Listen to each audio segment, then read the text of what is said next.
Halas, recording? We're recording. Yeah, we're live. For a young person who's newly practicing, for example, I always warn them against having certainty and wanting certainty in everything. Yeah. Because certainty is like a drug. This is another issue of the trap of shaitan, this messiah complex. Yeah. That you're the, I'm the one who has to save the ummah. If I don't speak out, then its truth will be lost. Yeah. Islam will be fizzle away or whatever.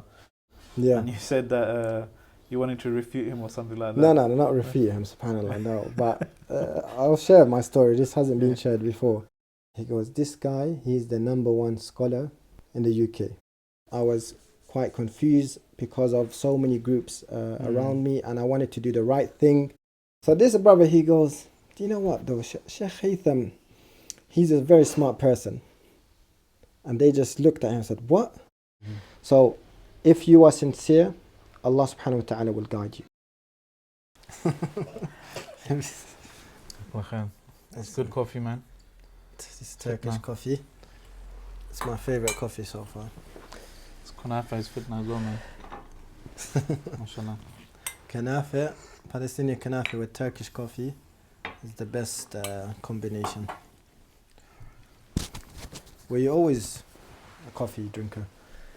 I don't know, I think it was at university I started drinking. SubhanAllah. Drinking coffee. Okay, man. You don't spill it on your white thobe. So a lot of brothers and sisters sometimes ask, and I get this question a lot as well, what group should I join? Especially when they're newly practicing. How do you go about answering that? Yeah, it's a good question. Simple answer would be not to join any group. To try your best not to join any group. However, like with the mainstream groups that exist today, some are more influential than others. I think there's a reason why people join a group, because each group promotes something relative to that person, and that person might be interested or passionate about a certain cause that this group promotes a lot. So, for example, and I went through my own journey as well. You've been in all groups, haven't you? Went through the 73. And within one sect, you might find another 73. Yeah. But obviously, I didn't go that deep. But I met so many different people in the beginning of my journey, and each one had something that interested me.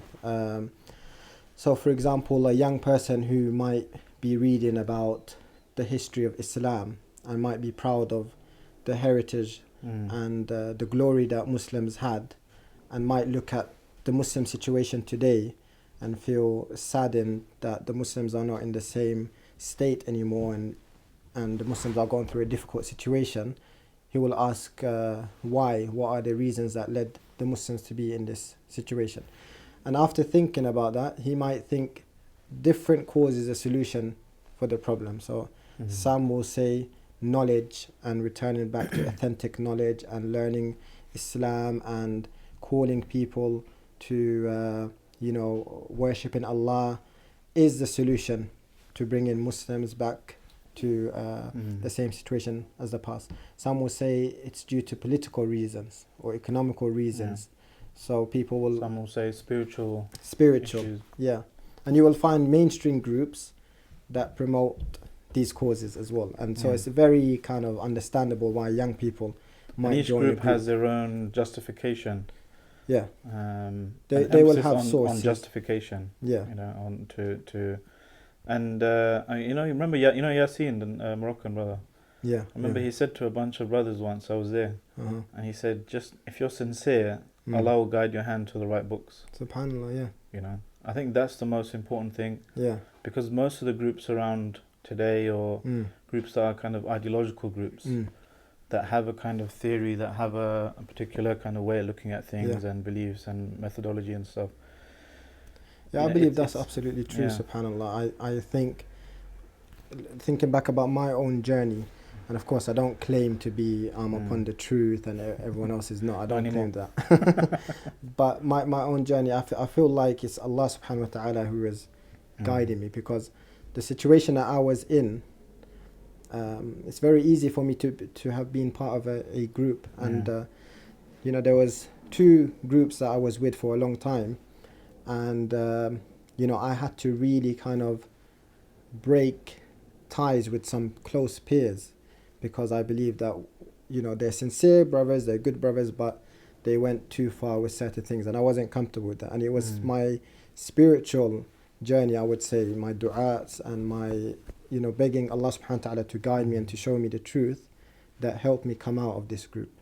And of course I don't claim to to say that Allah subhanahu wa ta'ala bless me in particular, or I'm anyone special, but I've been through many mainstream groups, and I saw the good from them, and I'll still talk about their good, and I saw some of the things that I wasn't comfortable with, and alhamdulillah, through Allah's guidance only, I was able to not fall into what some of these groups were doing. I mean, some people, for a young person who's newly practicing, for example, I always warn them against having certainty and wanting certainty in everything.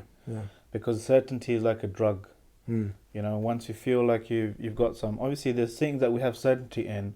Allah is one, don't worship anything else, follow the Prophet ﷺ, he's the final messenger, Sahaba are the best generation, so on and so forth. But then some people, and this is a sign of when a group that's established for a legitimate goal turns into a cult sometimes. That's true. And then they'll add their own specific idiosyncrasies, their own specific kind of features of their own group into the whole category of Tawheed and the most important of the most important things of the Deen. So they'll say, they'll put Tawheed alongside their very particular kind of methodology or aims as a group. And then when some people kind of, when their followers, they kind of almost indoctrinate into this, and they come across some critique of the specific aspects of their group, then it's dangerous, because their whole foundation is mixed up with Tawheed and the specific things about their group. That's true, So, I mean, having a group is not, this used to be an issue, right? Back when we were much younger, elder brothers and sisters used to debate this. Can you join a group? Is group, some people say it's obligatory to join a group, and so on and so forth. I think that's kind of happened before we became practicing and stuff. But the long and short of it is, you could have a group for many reasons, right? Could be a political party in some country, could be just a madrasa. Like Deobandi comes from the madrasa of Deoband. It's just a place in India. Different kind of madrasas, they have different names and become schools of thought and stuff. But it's when you mix up, when the group identity becomes more important than, That's true. I mean, like the 4 schools of thoughts, Hanbali, Maliki, Shafi'i, Hanafi, we don't call them groups. We call them schools of thoughts. And if someone says, I'm Maliki or I'm Shafi'i, we're not going to have a problem with that person, because he's just following certain fiqhi opinions, Islamic jurisprudence. But when someone says, I'm Ikhwani, I'm Salafi, I'm this group, that's when we automatically will start, or some people will label and make judgments. And I think to be honest, that's the problem, that when we think our group is upon the truth, and we start labeling other groups that, because I'm upon the truth, they're deviant and they're misguided. And what we need to be careful from is not to make conclusions on so many groups who can be actually one group in reality. There could be 10 groups that have different names, but they're all following the same aqidah. They all have the same beliefs in regards to the names and attributes of Allah subhanahu wa ta'ala. They all believe in the importance of Tawheed. They all call to Tawheed. But you might find one group are saying these 9 are from the 72 deviant in sects. And I don't see where there's the connection, and there's not enough evidence, justified evidence, to make these types of labels. And this hadith that is overused and sometimes misused, that the ummah will be split into 73 sects, 72 will be in the hellfire, one will be saved, and this is the group that is upon the methodology of the Prophet and the companions. So many groups, they use this hadith to try to say that this is my group and the rest are the 72. When it could mean And some scholars, I've asked this question to some of the scholars of Medina, some senior scholars who teach in the Haram. And I said, Sheikh, this was just out of curiosity. I said, Sheikh, can a group that exists today, like that, I said, does that mean these are the groups that exist around us? That we recognize, if it's the Tabligh, if it's that Jama'ah. And he said, not necessarily. It could be in Islamic history, there was a group that came and they expired now. It could be there is a group that only has a few hundred people. And Sheikh Abdullah Shinqiti, Hafidhullah, he said something that stuck with me for a long time. Because, mashallah, when I see how he is with different types of people that come on Umrah and Hajj, if someone's from Iraq, someone's from Syria, all over the world, he's always very polite, very gentle with them and connected with them. And other people in Medina, other mashayikh, they keep a barrier because they say, this guy came from Morocco, he's a Sufi, let me stay distant. This guy came from Iraq or another country. So I asked him, how do you manage to have good dealings with people from all over the world? Shouldn't you keep a distance if some groups might be seen as deviated and so on? He said, this ummah, the ummah of Islam, the ummah of our Prophet ﷺ, is a ummah that is marhuma. Is the ummah that Allah subhanahu wa ta'ala blessed with His mercy. And He will be the most merciful to this ummah. And most people who will enter paradise are the followers of the Prophet ﷺ. He said it's not possible that the majority of the ummah, most of the ummah except a small percentage, will be punished in the hellfire. And this small percentage will be in paradise.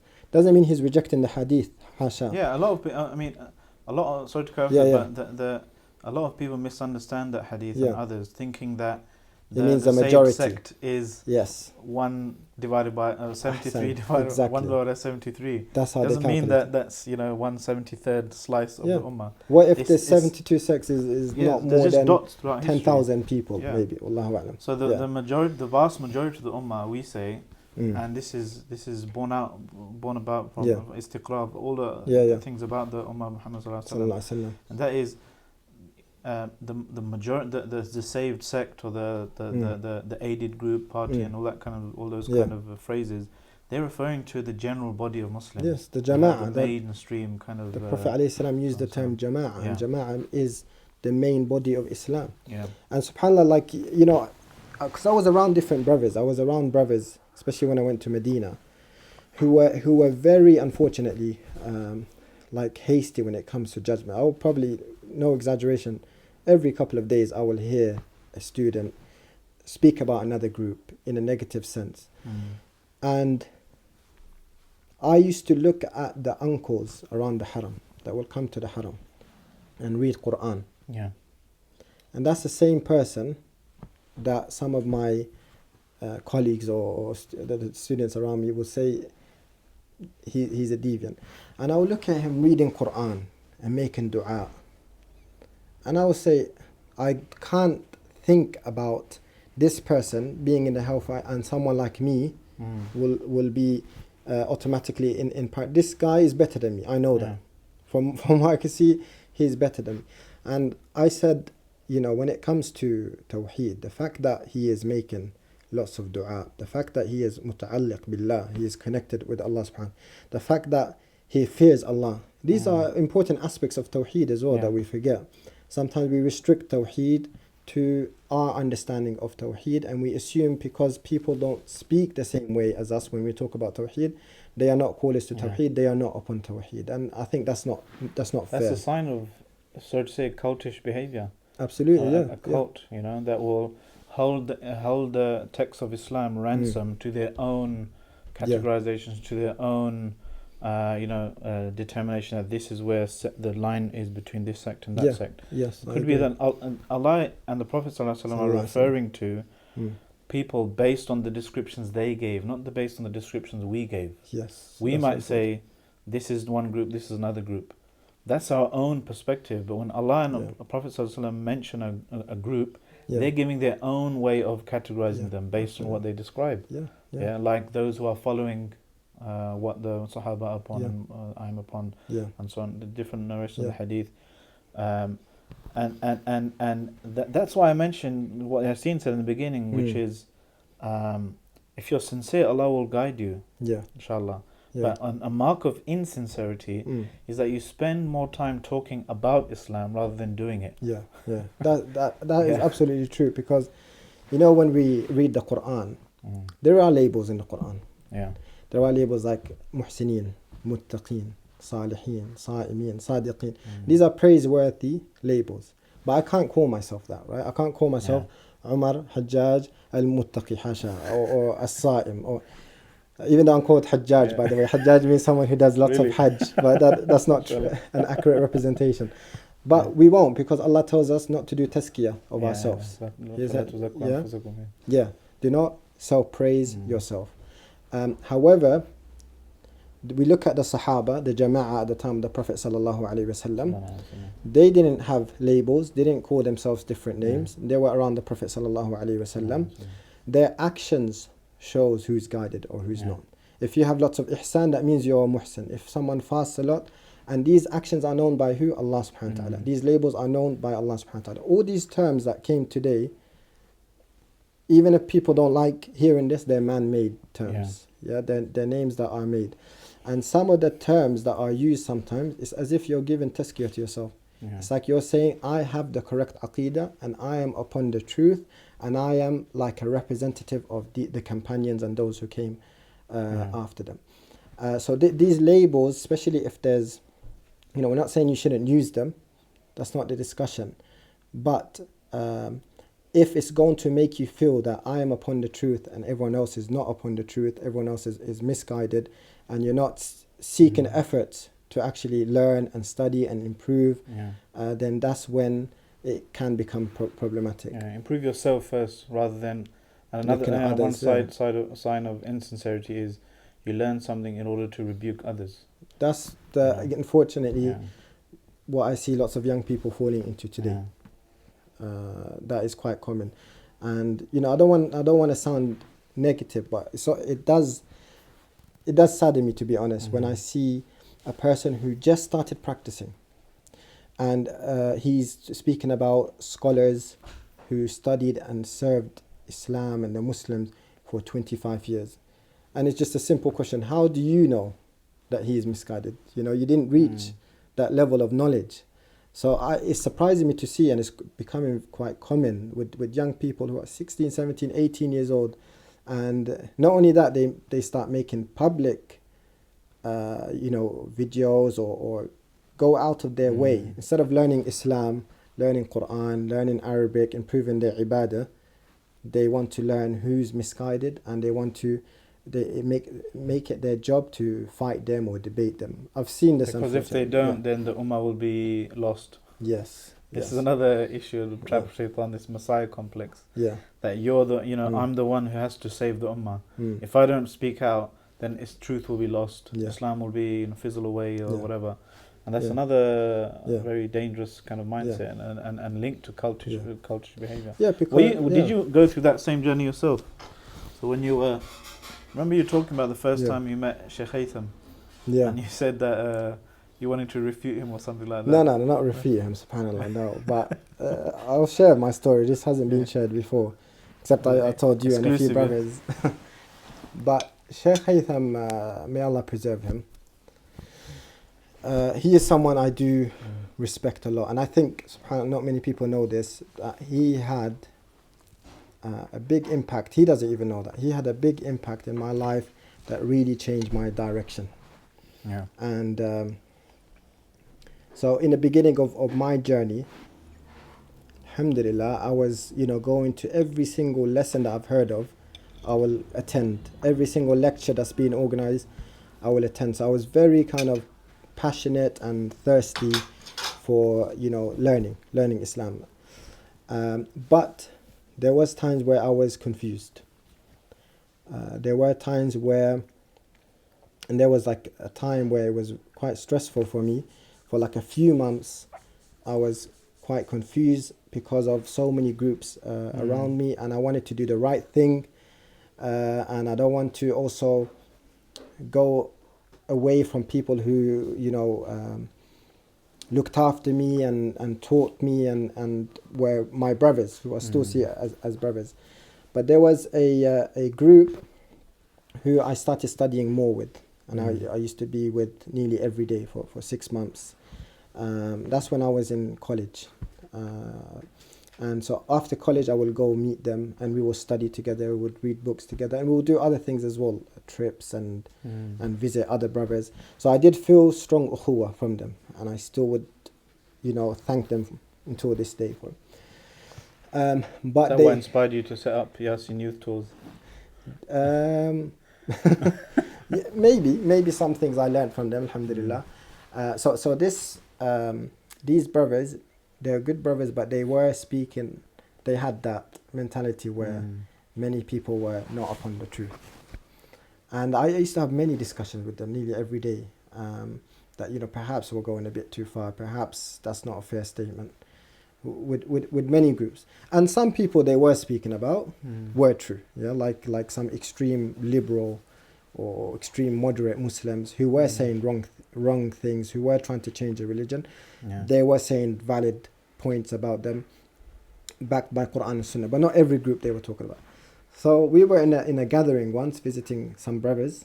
There was around 10-15 brothers. I'm the youngest. Everyone's got children, and there was one brother in that gathering who I saw is a bit different to the rest. He was very into studying academic subjects as well, and he read a lot. Very intelligent brother, mashallah. So at that time, I wanted to study in Oxford or Cambridge or SOAS or Exeter, Arabic and Islamic studies. But I didn't tell these brothers because they would say, you're studying with kuffar, and they would judge me. So this brother met me for the first time, and he said, "What's your plans?" I said, I might be studying, Arabic and Islamic studies. Obviously, this didn't happen, and it's a whole different story why I changed my mind and so. So he was really interested. Oh, mashallah, that sounds good, and I'll be interested myself. So during the discussion, they were speaking about Sheikh Haytham.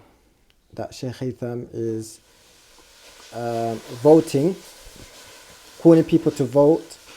And the way they painted Sheikh Haytham as if he is a liberal Muslim who's just speaking about kind of integrating in the UK and kind of giving up your Islamic values and your Islam, which is the furthest representation of Sheikh Haytham. So this brother, he goes, do you know what though, Sheikh Haytham, he's a very smart person. And they just looked at him and said, what? He said, you have to be fair, he's a very smart person. And that's the problem with cults, is that if someone has a few mistakes according to them, everything else must be wrong. So, one person, he replied, he goes, Yusuf Qaradawi is very smart as well, but look at him. So anyway, like I started, I started like kind of looking at Sheikh Haytham's work and stuff and because you were living in the same. I was living in the same. Well, he wasn't in. So that masjid that I used to go to, my local masjid, he was the imam there. Yeah. But by then he left. He moved to East London.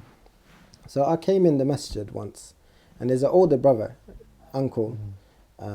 Or in his 40s, 50s, a brother who I respect a lot, and he's always in a masjid, always like he's a friend as well. So I came early to the masjid, it's half an hour before Asr time. The masjid was empty except one person, he was praying in the front, and this brother who was always in the masjid anyway, mashallah. So he goes to me, this man, see that man? It was a man praying long sujood. He goes, this guy, he's the number one scholar in the UK. I said, who's that? He said, this is Sheikh Haytham al-Haddad. I said, number one. So I automatically thought, oh, that's the guy that people were talking about.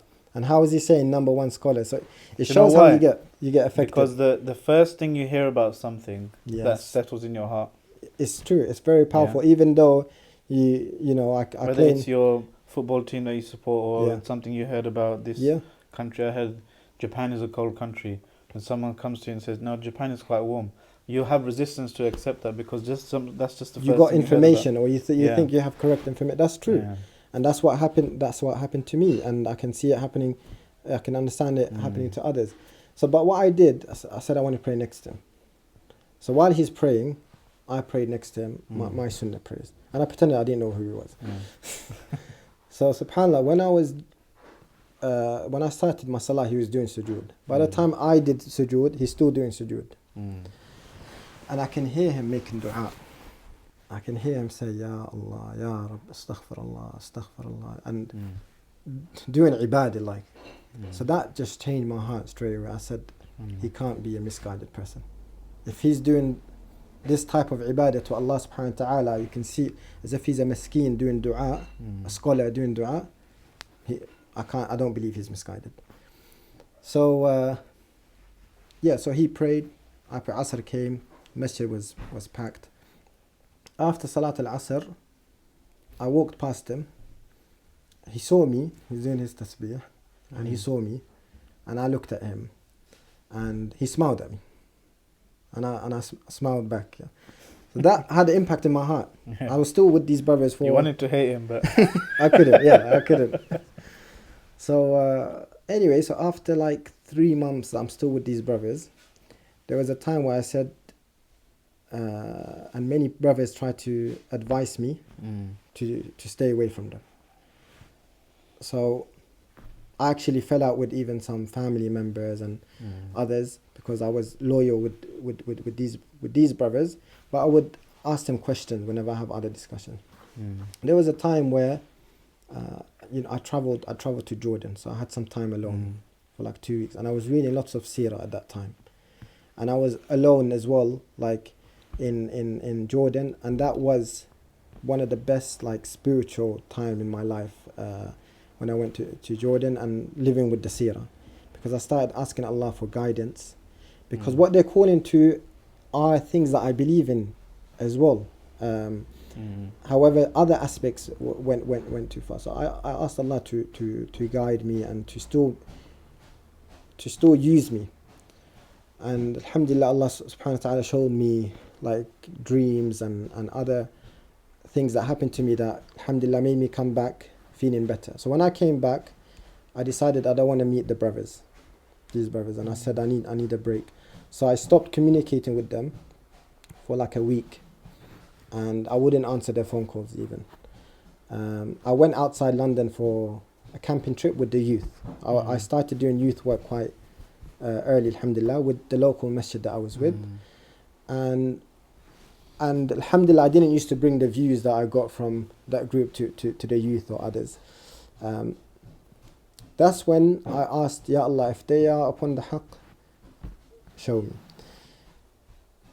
When I came back to London, I went to pray in my local masjid, Salat al-Isha. And I said, tonight, I can't sleep except that I made a decision. Either I leave these people or they're upon the truth.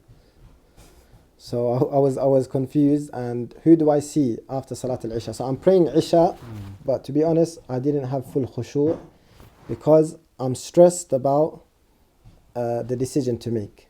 It was just playing in my mind for the whole day. After praying Salat al-Isha, who do I see 2 meters social distance, 2 meters to my left? So there was 2 brothers, and then there was a 3rd person. I see Shaykh Haitham, and he's doing his tasbih. So I said, I know, I'll ask him. I'll ask him, what should I do? He's a scholar, let me ask him. After, so I went to him, Shaykh, can I speak to you? And Shaykh, you know how he does that, huh? He was doing tasbih and said, but when he was doing tasbih, he's carrying his tasbih, he was looking at me. And he can see that, my face on the floor, I'm waiting for him. And he felt like maybe there's something he wants to speak to me about. He's going through a problem. This guy's on the edge. So what he did is he got up and he took my hand. And I didn't know this person properly, and he's holding my hands. Yeah, and in the UK we don't do that. But Arabs, it's a brotherly thing to do. He held my hands and he said, let's go and sit in the back. Actually, he didn't even talk to me. He just walked me to the back. That walk from the front of the masjid to the back of the masjid took 10 minutes. Why? Because every couple of seconds there are people stopping him, saying salam to him, kissing his forehead, and hugging him. And who are these people? The most senior brothers, uncles in the masjid. You know, the sheikh, the uncle, the imam, the person of knowledge. So I said to myself in my mind, I know that's Shaykh Haytham, but who is this guy? And one person said, and this is a sheikh who passed away recently, rahimahullah. Any sheikh we bring in that masjid, he used to have an issue with him. But when he saw Shaykh Haytham, he said, you are going to be the Islamic Prime Minister of Britain. So I said, whoa, this is Anyway, I sat with him and I said, look, this is the group that I'm with, because I don't know what to do. SubhanAllah, he didn't mention details about the group. He didn't speak about them. But out of this gathering, I left, my heart's relieved, and I left knowing that I'm going to leave that group. What was I looking for? And I see until today, my dua being answered is Shaykh Haytham.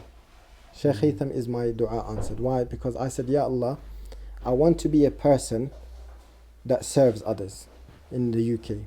I want to be a young person who has a purpose in the UK. I want to be someone who serves my community, including my non-Muslim neighbor. And I want to be someone who loves every Muslim. And I want to be someone who unites Muslims. So in my room over there, I have a whiteboard. It says vision. And next to it, to unite the ummah. This is when I was 18, many years ago. So I started watching Shaykh Haytham's video. There's a video, and that's the story of Yasin Youth if you want to know. There's a video, Shaykh Haytham serving the community, or being proactive in the community. And he was speaking about why it's good to be active, to engage with others. And he quoted a verse from Surah Yasin. قَالَ يَا قَوْمِ اتَّبِعُوا الْمُرْسَلِينَ. And a man came after the 3 messengers being killed. A man, anonymous, we don't know who he is. Running. Min aqsa al-Medina, from the far outskirts of another city or town, he came yas'a, running. Why? To tell people, ittabi'u al-mursalin. And what happened to him? He died, he was killed in the end. قِيلَ ادْخُلِ الْجَنَّةِ قَالَ يَا لَيْتَ قَوْمِ يَعْلَمُونَ بِمَا غَفَرَ لِي رَبِّي وَجَعَلَنِي مِنَ الْمُقْرَبِينَ. If only my people know what Allah subhanahu wa ta'ala has done, i.e. forgave me and made me from those who are close to him.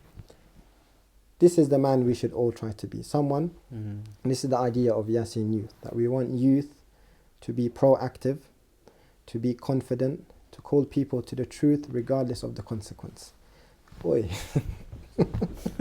that scared me. She was listening all that time, huh?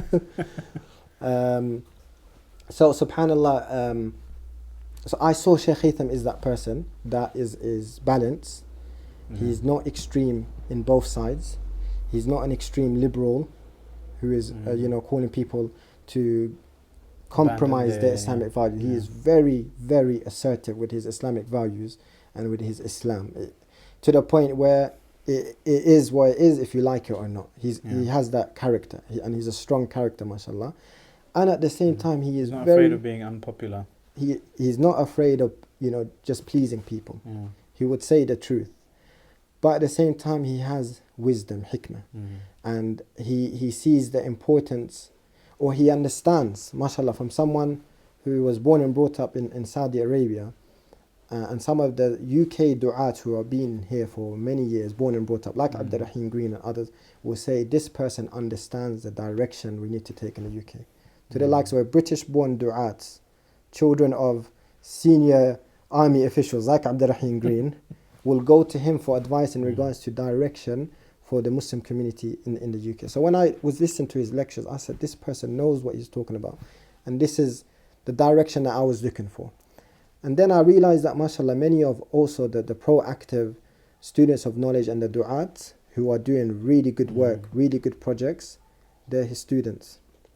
So alhamdulillah, I managed to study under the Shaykh, and then I went to Sabil. That's where I met you. Yeah, we were both new students in Sabil. But I think you took a cycle before Sabil, or? Yeah, I think so. I can't remember. Okay, and that's when, I saw like-minded brothers who are, mashallah, professional, intelligent, intellectual, active, studying the deen. So I said, Good perfect. looking. Not all of them. So I said, perfect لا package. تزكوا أنفسكم. But do you know what, actually? These same brothers, Sabil and so on, if I can mention. So these brothers I see as balanced, and I've never heard them use a label, subhanAllah. Yeah. They're just doing work all the time. If it's da'wah, if it's media, Islam 21C, this was set up by MRDF, which was set up by Sheikh Haytham. If it's Sabil, if it's the youth work, there's so many good avenues and initiatives that you brothers are doing. These are a product. Yeah. A lot of them are. I mean, you know, it's very southeast centric, and no doubt there's in every major city where there's Muslims, inshallah, there's going to be similar things, you know, with similar influential scholars with wisdom and groups that are doing excellent work. There is a few of sorry to interrupt. There is a few of people like Sheikh Haytham in every country. You're right, and every country that I've visited, I've seen that, and from history, what we read, or from what we read, you will find scholars similar who are working towards, you know, reviving Islam the correct way and applying. That's what I've learned a lot from Sheikh. It's inclusive. It's not exclusive. It's not putting up a barrier saying we are upon truth, everyone else is upon falsehood. It's rather, you know, let's all go along this path because it's wide enough to accommodate everyone. Right? You know, like one thing that was different about Sheikh Haytham that attracted me a lot, and one thing I would say he is successful in, or he was successful in doing, he managed to merge and cooperate and coordinate with most of the mainstream groups in the UK. Yeah. Most of the mainstream groups who have scholars, who have, you know, authentic, credible schools of thoughts, that we will say they are Sunni groups. Yeah, if it's the Diyobandis, if it's the Ikhwanis, the balanced Salafis, and many other groups, he has a good relationship. Even though he is a student of Sheikh Ibn Baz, Ibn Aqil, Ibn Jibreel. He comes from that typical, you know, people will judge him, you know, when he first came to the country, people will assume he's a Salafi. What does that mean? There's a barrier. I can't work with him as a Diyobandi. And, you know, not to mention too much of the past, but there's been some small conflicts between different groups, and as a result, they don't work with each other. They don't have a good relationship with each other. Sheikh Haytham used to make efforts with, we call them Hanafis or Diyobandis, to the point now when I go to a Diyobandi masjid, and, you know, they know that I know Sheikh Haytham, they would praise Sheikh more than their own scholars. Which other sheikh has been able to achieve that? And this is Islam, you know. Good mu'amala, good dealing. Even if you disagree with the group, don't do dhulm on that group. Don't oppress There's a lot of things that he used to tell us back in the day, and only now I realize the wisdom behind those things. Like he used to take an oath from us practically that you're not going to speak ill about another group. Subhanallah. Yeah. Sheikh, but if they're batil? When he's a bit younger, you know, a bit hot-headed and stuff. But what if, you know, he said, no, just make tasbih. Subhanallah. Instead, don't waste your time refuting other groups. It's going to do more harm than good. Subhanallah. And having it's an issue of tarbiyah. The crisis that we have is tarbiyah, or is culturing and nurturing the next generation. It's not one of, you can get intellectual knowledge from books, right? But what we've seen, unfortunately, I've seen some very intelligent brothers who've memorized loads of books, who are like, mashallah, walking encyclopedias. And it's very attractive to follow them because everything they're saying is, you know, from this book or that classical book and so forth. But they don't know how to apply it in real life. They're applying it on the wrong things. Maybe they're translating it incorrectly. Maybe they're mixing up their own desires when it comes to selecting and cherry picking those kind of statements from previous scholars and applying them where they don't fit, right? So, you know, like for example, just a simple example that's from history, you know, using a discourse that was originally meant for non-Muslims and enemies of Islam, clear, open non-Muslims, using that type of discourse and those ayat and those ahadith against Muslims you disagree with, for example, right? And they skip out, like what he said, you skip over love for the sake of Allah and you skip to hatred for the sake of Allah. Subhanallah, subhanallah. Yeah. Subhanallah, that's true. I mean, you know, I think like in the UK, I think the journey that the Muslim community went through, if I'm talking about the British-born Muslims who are maybe in their 30s, 40s now, the second generation, it's interesting if we analyze their journey in a nutshell. You know, like, and I've been speaking to a lot of people from that generation, but I want to speak about in particular like the Asian Muslim community. Many of them told me that the problems they went through growing up, how they couldn't relate to their parents' version of Islam, how Islam was mixed with culture, and how much racism they also faced. Like we know some murder cases that happened in the 80s and in the 70s, a lot of racial attacks against most, you know, the Asian Muslim community. And there's many reasons and factors that played a part, but we don't want to get into it. But one thing I'm interested in is their journey towards practicing Islam, because they didn't adopt the Islam of their parents. In fact, many of them will tell you they couldn't stand going to the madrasas because they used to get beats. They used to get beats, and that Maulana is from another country teaching Islam to them in Urdu or another language, and they couldn't relate to it. But the Salafi da'wah I want to speak about in particular, and I'm going to connect Shaykh Haytham to it, that's why I'm mentioning this. There was a time where a group called Jimas came. I was quite young at that time. I'm sure you've been involved. I used to go to a few conferences back in the day. Conferences. So these conferences were very attractive, and their da'wah programs, because their preachers were speaking in English. Their preachers were British-born. Their preachers were very articulate. They were relatable. Relatable. Yeah. We had Abdurrahim Green. We had Abu Muntasir. We had some du'at who, mashallah, they managed to bring a crowd. So there was a time, and the likes of Abu Musa and others, close friends of mine, they told me how this kind of created, in a sense, like an awakening, where many people who would never practice Islam or were turning away from Islam because they couldn't relate to that, you know, version of Islam, if I can call it that, they start becoming proud practicing Muslims. They're in uni, they're in college, and that da'wah, I would say Jimas and Hizb al-Tahrir in particular, it reached nearly every college, every university. Now, what happened with Jimas, because it's the Salafi da'wah promotes seeking knowledge a lot, and sitting with the scholars, respecting scholars. But in the UK, we hardly had like a scholar that was accepted by the Salafis. We had Dr. Suhaib Hassan. So many people went to him, you know, who were influenced from the Jimas crowd, and he was a regular main speaker for Jimas. They went to him to study with him. Then came 2001. A man called, again, we're mentioning him again, Shaykh Haytham came to the UK. And he was an imam in Al-Muntada. Now, people started hearing from him, from these brothers, that he's a student of Sheikh Ibn Baz and Ibn Aqil, and he's from Saudi Arabia. That ticked the boxes for the brothers. So they went to him to study. The brothers, like Abu Musa, I always tell him this, when I want to have a meeting with him in West London, it's like a dream. He won't come to West London, he won't leave East London. But these brothers who used to come from East Ham and different areas, all the way to Fulham to study with Shaykh Haytham. But he was a bit different. He wasn't just doing books, he was doing also trips. And what he managed to do, and I think me and you had this discussion before, within a year or two, he managed to reform these brothers. Because those brothers, after, in the beginning stage of their journey to Salafiyya, they were getting the knowledge, but the application part was missing, the wisdom part was missing.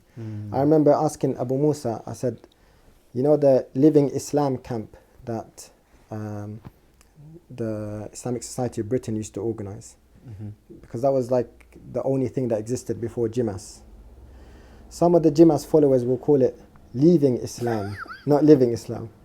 Abu Musa surprised me, he said, yeah, that was us. We're behind that. Obviously he's not proud of it now. So he was saying that we used to have fights with the Tabligis, we used to get kicked out of masajid, we used to not be accepted in different masajid, we used to call our own parents and uncles deviant, because we have the real Islam now. Until they met Sheikh Haytham, who like calmed them down a bit. And within those 2-3 years, within the tarbiyah, you know, we didn't understand Sheikh Haytham's vision until recently. You know, those trips, those engagement, those interaction, those one-to-ones with the brothers, and the studying as well, managed to reform these brothers. These are the brothers today who are running TV channels that we all watch, that are running big organizations that we all subscribe to, that are running projects that our children are benefiting from. It's these students. Yeah. I mean, but the thing is, ultimately tawfiq is from Allah, right? Guidance. But some people, I'm sure, probably went the opposite direction. Yeah. And they, you know, because when you challenge somebody's something that when it becomes like a cult, right? When you challenge somebody's positions like that, they could either soften up and open up towards what you're saying, or they could go the opposite direction and become even more staunch. Yeah. And even more kind of hardcore in their groups, in their sects, in their whatever. Yeah. And that's happened to some people. But ironically, after many years, when they grow up and get a few grey hairs in their beards, then they realize that, you know what, I feel cheated now. That these, you know, this group that I went, that told me everyone's wrong and we're the correct group, they sucked out all the potential, all the impact that we could have had. Yeah. And in just, in our bubble. That's true. They have this double kind of consciousness where inside their bubble, they are, they have some kind of idea of this is the pristine Islam, how to practice it. But outside their bubble, they can't see anywhere to actually live that and implement that. So sometimes when the bubble bursts, it's violent. They might go to the opposite extreme and become really kind of the kind of classical sellout kind of style person who's becomes anti-Islam, anti-Sharia. Or sometimes it's, it's quite gentle on them and they slowly realize that, you know what, it just becomes a regret. And they don't become kind of anti-Islamic or anything. That's true, yeah. I think this mentality, this cultish behavior is resurfacing. And I think that's because of social media algorithms, YouTube, Facebook, Twitter, Snapchat, Instagram, because that is geared towards or lends itself to be exploited by short, snappy, controversial, kind of scandalous titles and descriptions and statuses and pictures and that kind of stuff. And unfortunately, this kind of stuff goes viral.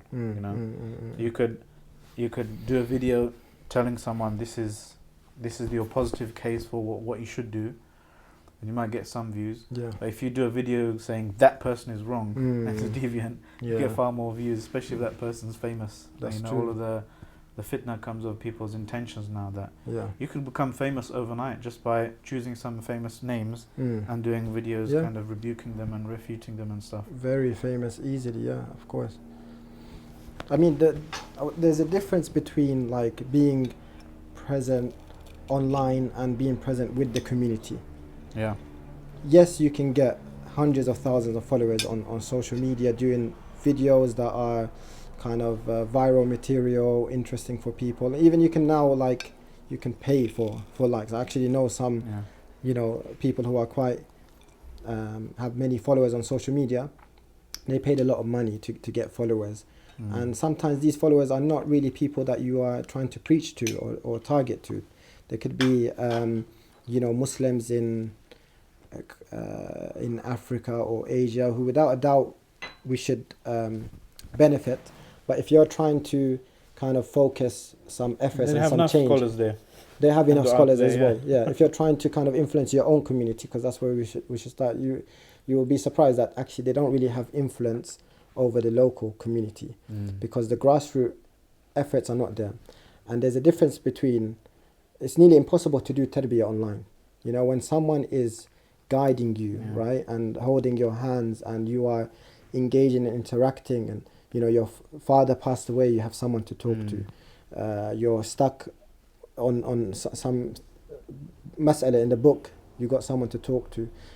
Marriage, your personal life. That's the thing, even with tarbiyah, with the murabbi, he can know that actually this person, this is his strength and this is his weakness. But if you're online, you can never. You're just preaching to an undifferentiated mass. The worrying matter of being online is you don't have a mentor anymore. Yeah. You don't have accountability. As for a murabbi, a mentor with you, he will hold you to account. And online, you might be deceived as well because you have lots of likes that you think I'm doing the right thing. As for the real world, as for grassroots community work, you will actually see it in front of you if it's having an effect or not. I'm not saying that online is not beneficial. It is a beneficial channel, but we should have really strict guidelines when it comes to joining the online da'wah. That's for sure. But what you were mentioning, are you talking about, because we were speaking about Shaykh Haytham, were you speaking about Shaykh Haytham or like in general, you was in regards to people going the opposite way? So for people who don't like him, for example, his enemies, his haters, whatever, people who want to refute him, sometimes they'll come around after some time. They'll become a bit more mature. Alhamdulillah, that's from the tawfiq of Allah. They realize maybe they were in this cultish behavior. But sometimes they might double down and say, no, I was right to be against him. And they'll go further and further down that rabbit hole. Because this is what shaitan does. So many times, shaitan made logical and fair seeming their actions. That's true. Whenever you do something, naturally, it's your natural reaction to justify it, right? And that's the difference between the mainstream kind of the major imams throughout history, the legacy that they left, and these kind of groups, these kind of messianic or millenarian kind of groups that had this kind of vision that they are the ones to save the ummah from misguidance. These types of groups, they always tend to justify themselves and their positions rather than base their positions on the Islamic kind of tradition and Quran and Sunnah and so forth. So because the problem is, for a young person, they don't see the difference necessarily, a newly practicing person, they don't see the difference between a justification and something being based on the Quran, for example, and the Sunnah of the Prophet ﷺ. You can justify anything you want. You can find a justification for anything. That this thing is haram, or that thing is halal, or this thing is correct, that thing is false. Because justification by its nature, it lends itself to abuse. So you can find any ayah or hadith and twist it in a particular way and and ignore certain things that go against it and present an argument for make something that makes sense. This is why it's very important. I always tell brothers and sisters, sometimes after khutbah someone will come up to me and say, what you said was wrong because, etc., etc. I say wrong things probably all the time, but sometimes you can see it's coming from a particular kind of group or cultish background. And I say to them, not everything that makes sense is true. This is like a qaida, like a principle you have to keep in the front of your mind.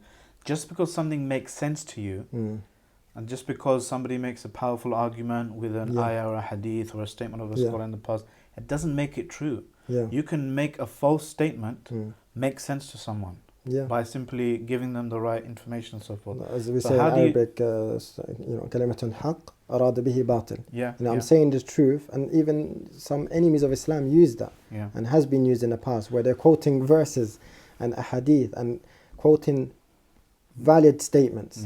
ولكن they have intentions of batil with it. They want to misguide you and deceive you. So you're right. Even if they think that they might be insincere to themselves. They might think they've bought into this whole narrative that this is I believe truth. that.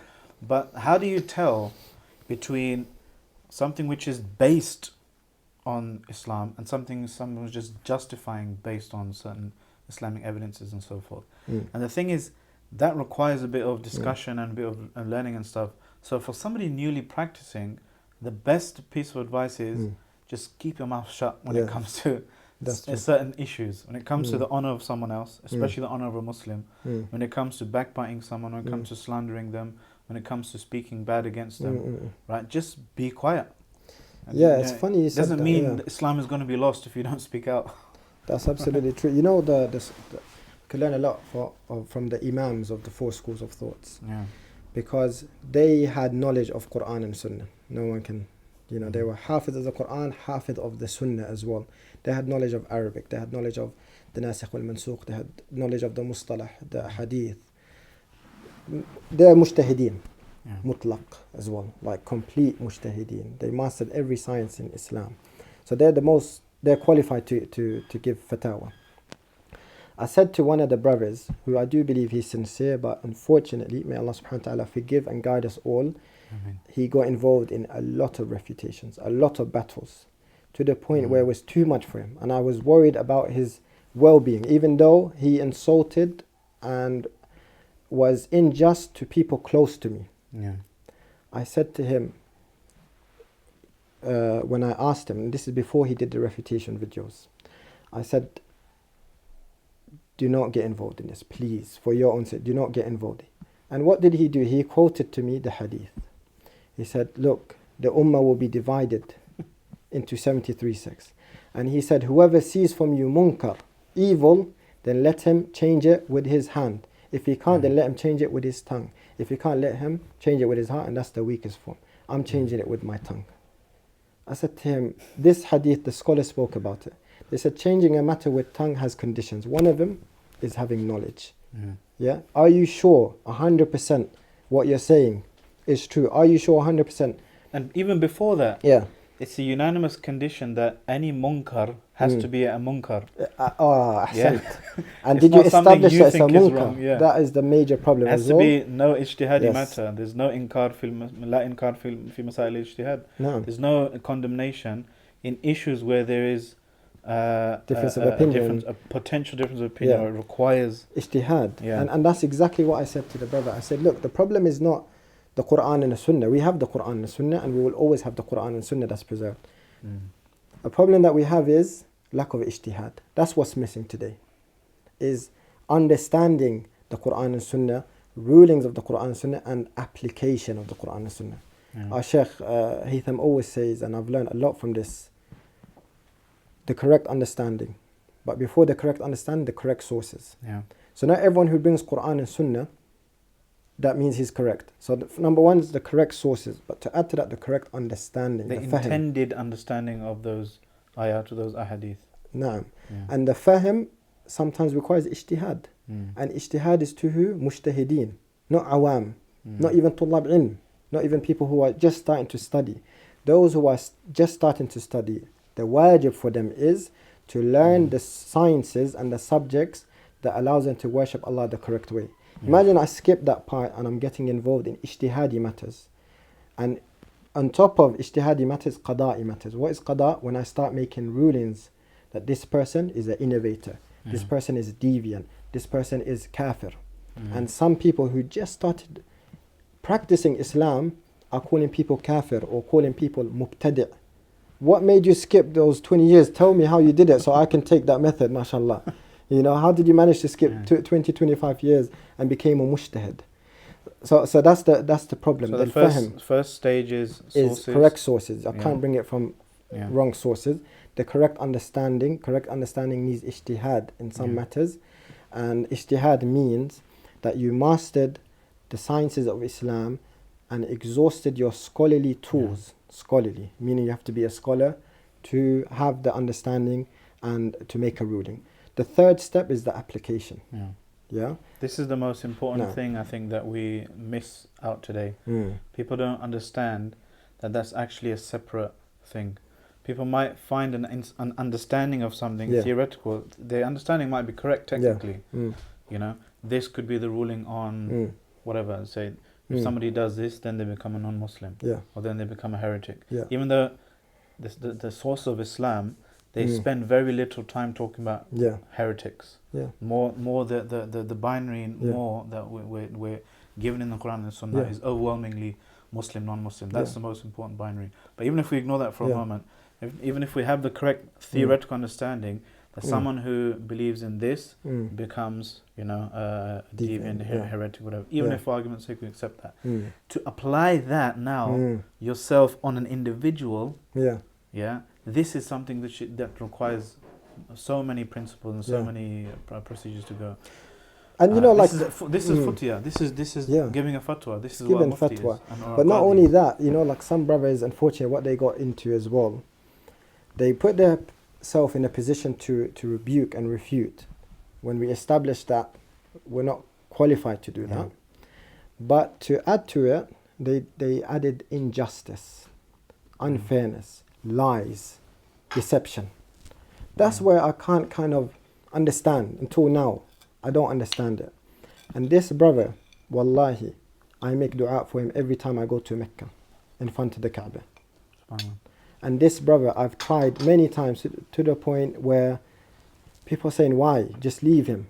Yeah, until 3 weeks ago, to have a personal one-to-one sincere nasiha. Akhi, I don't mind if you disagree with the sheikh. I don't mind. Other people disagree. That's fine.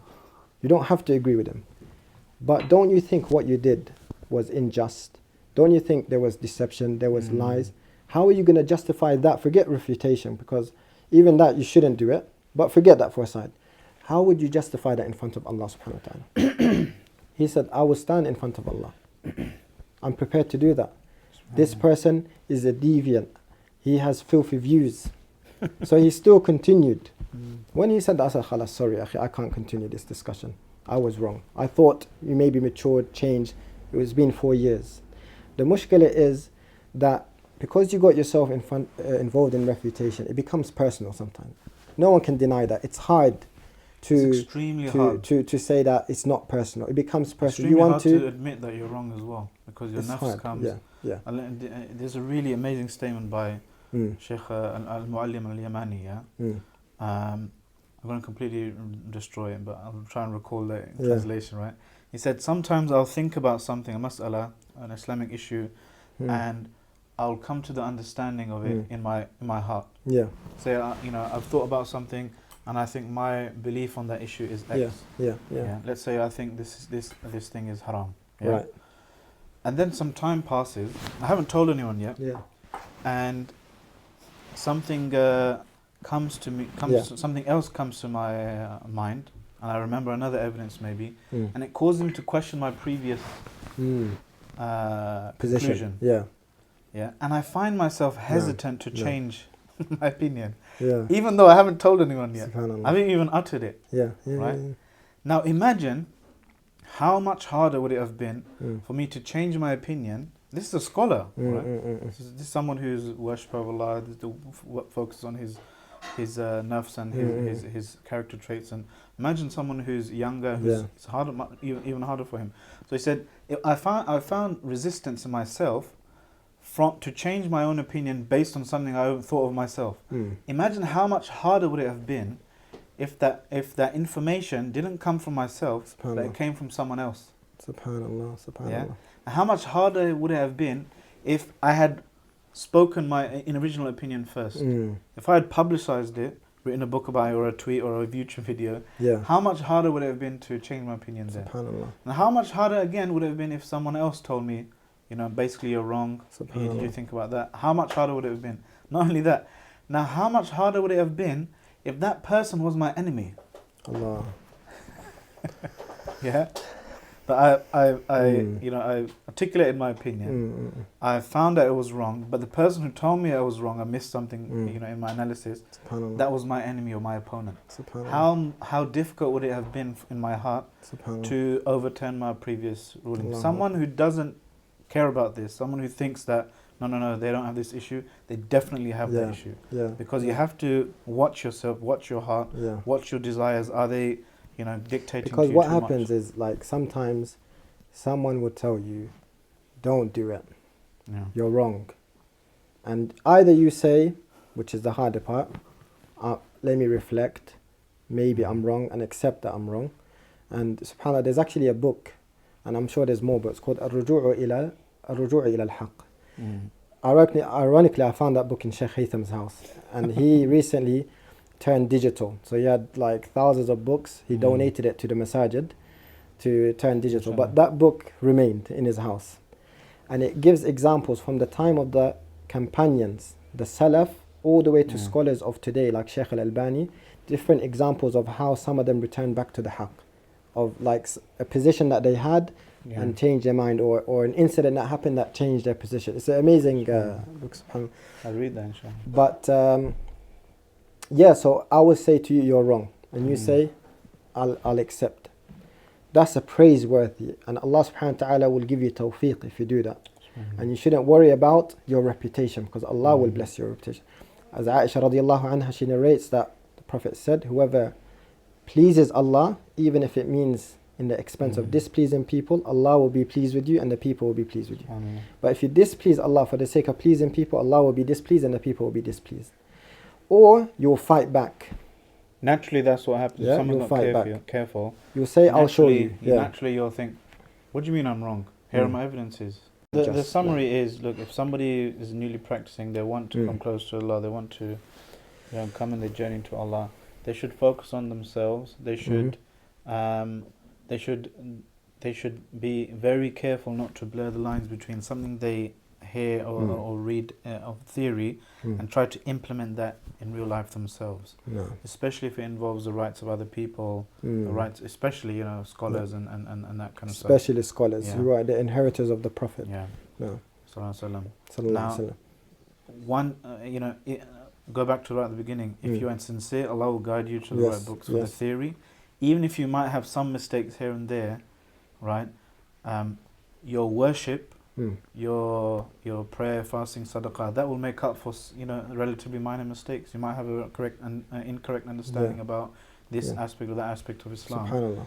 It's not that because you have a misunderstanding about some kind of subsidiary issue or tertiary issue that Tawheed is compromised. No, Tawheed is something it's a vast majority of Muslims, if not every Muslim by definition. They have Tawheed on lock, right? In terms of the most important aspects of Tawheed.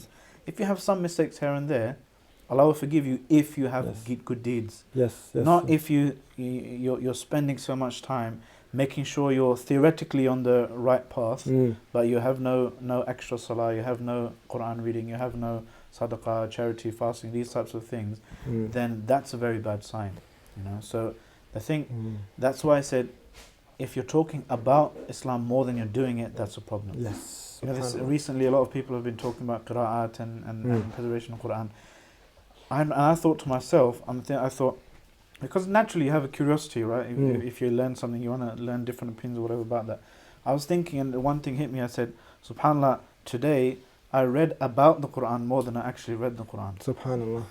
That's true. That is true. And that's a problem. Right. Of course, if you're interested in a specific academic subject, whatever, fair enough. That's your interest. But don't read about it more than you do it.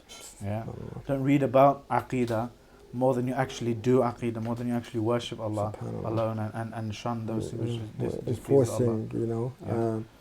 What you just said, especially before the Quran matter, I agree with 100%. I couldn't articulate it better than what you just said, mashallah, tabarakallah. 100% I agree.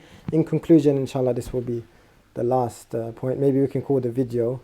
If you're sincere, Allah will guide you. But that is absolutely true. Look, Allah subhanahu wa ta'ala is actually the correct tawheed.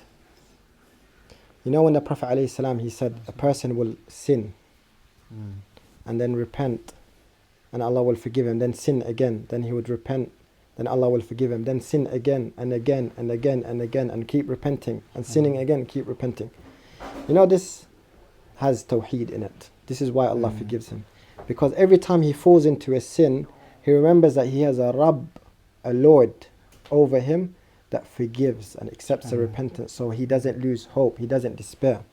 We forget this aspect of tawheed, which is ta'zeem of Allah in your life, where Allah is watching you all the time, where you're always connecting to Allah regardless, nothing is stopping you, regardless how many times you slip. So if you are sincere, Allah subhanahu wa ta'ala will guide you. If you are with Allah, Allah is with you. As the Prophet ﷺ tells us, you take a step to Allah, Allah will take more steps towards you. And Allah, our understanding of Allah, Ar-Rahim, the most merciful.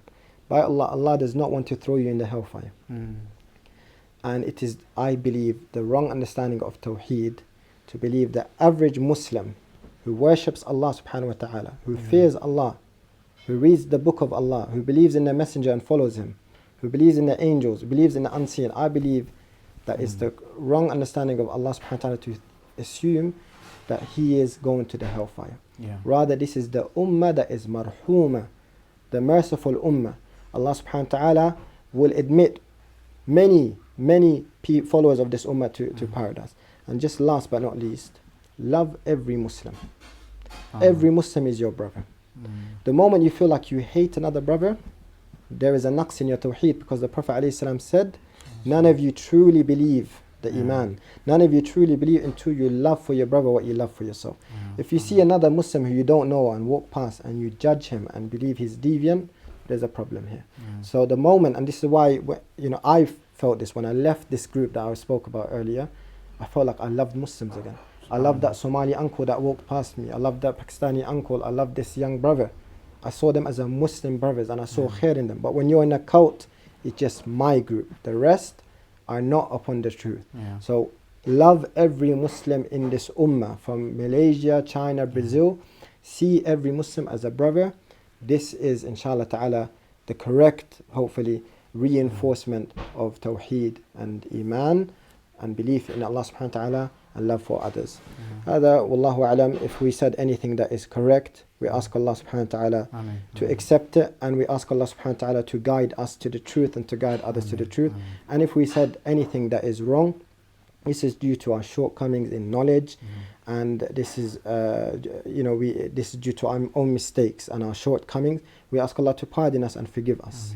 And I'll just end with this. I know I said I'll end. The Prophet ﷺ mentioned in the Hadith Qudsi that Allah subhanahu wa ta'ala says, and I'll just translate, that all of you are misguided except who I guide. So ask me for guidance and I would guide you. Subhanallah. And there's another part of the hadith, but I want to focus on this part. All of us are astray. That's the asl. Except the one who Allah guides. So ask him for guidance. He promises to guide us. Subhanallah. I'll just end with just one statement I remember. Shaykh said, I think it's a common statement among scholars, that is أهم شيء بعد توحيد الله توحيد من وحد الله.